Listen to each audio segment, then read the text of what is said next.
Dans les évangiles, l'Église, c'est le groupe des disciples qui font vie commune avec Jésus, ont droit à un enseignement particulier, Marc 4, 33, 34, collabore à l'apostolat du Maître, Luc 10, 1.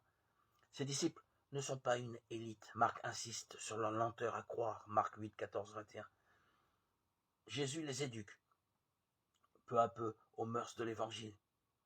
Prier le Père avec confiance, se donner totalement à la cause du royaume de Dieu, servir au lieu de se faire valoir, se pardonner les uns aux autres, aller chercher la brebis perdue, se contenter de ce que l'on a, affronter courageusement les oppositions. Parmi eux, Jésus choisit les 12. Jésus monte dans la montagne et il appelle ceux qu'il voulait. Il va à lui et il en établit 12 pour être avec lui, pour les envoyer prêcher avec pouvoir de chasser les démons.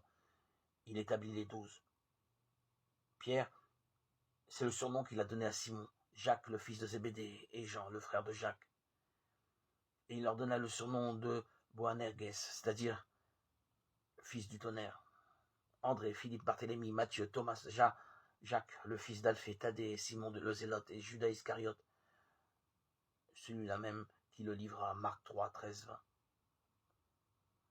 Ce groupe des 12, aussi disparate que possible, est le noyau de la communauté des disciples.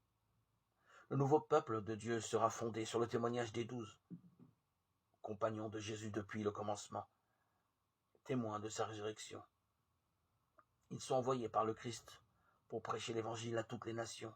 Actes 1, 21, 22, Luc 22, 28, 30, Matthieu 28, 16, 20, Apocalypse 21, 14.